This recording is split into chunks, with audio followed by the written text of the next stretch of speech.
as I said, sort of storytelling is a hugely important part of what we do, and we've tried to sort of build that into what we do. Something that is an important part of our sort of DNA, or in terms of how we communicate, is we try to always talk about volunteering as something that is reciprocal. So it's been amazing for Sheila here, who's talking about what it feels like to be visited, but we also talk about her being the coach of Michael, who's the good gymmer on the left. So her role is inspiring and motivating him to continue to exercise.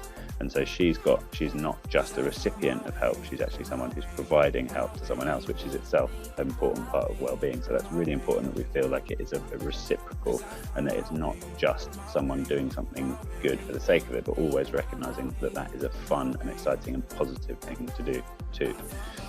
We describe ourselves as this community of people who get fit by doing good. We think that's the sense that we are that community, and that's very important to us. Do good, get fit. We think it still sort of describes exactly what we're offering as clearly as we can. And then what we do is we run, walk and cycle, do physical tasks for community projects and to support isolated older people.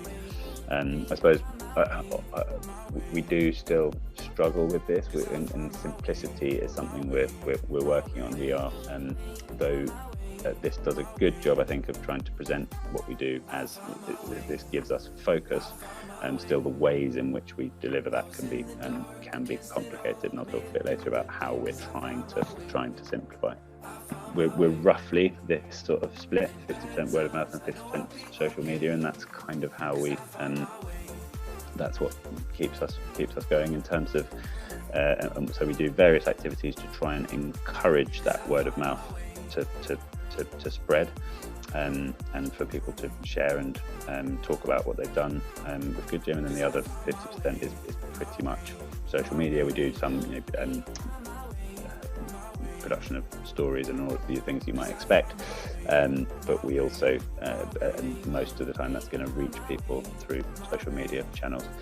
So I'm going to try and focus on for the rest of this on the things that I do that we do that I think are unusual, rather than the things that we do that are fairly standard. So we do a fair bit of social media advertising, just general social media use, production of stories, some PR. Whenever we say we talk about Good Gym as the community. So I think a lot of organisations talk about an organisation that has volunteers that help it achieve its goal. We're trying to be the other way around. Good Gym is the community, and any sort of central comms that we put out,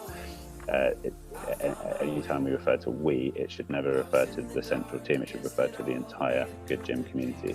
So instead of like our runners run to the allotments in Solihull, it's actually we ran, because we're talking on behalf, they are part of us, and we're talking on behalf of the entire Good Gym for their great work.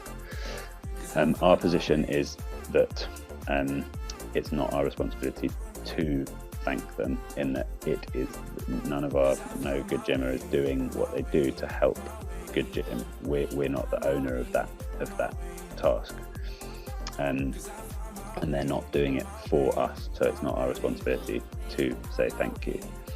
I think this is important because this is actually more empowering. It's not like they're doing us a favour, they're doing something great and we're supporting them to do that great thing. Again, to me, it's about this reciprocity and the excitement and adventure of doing something that helps someone else.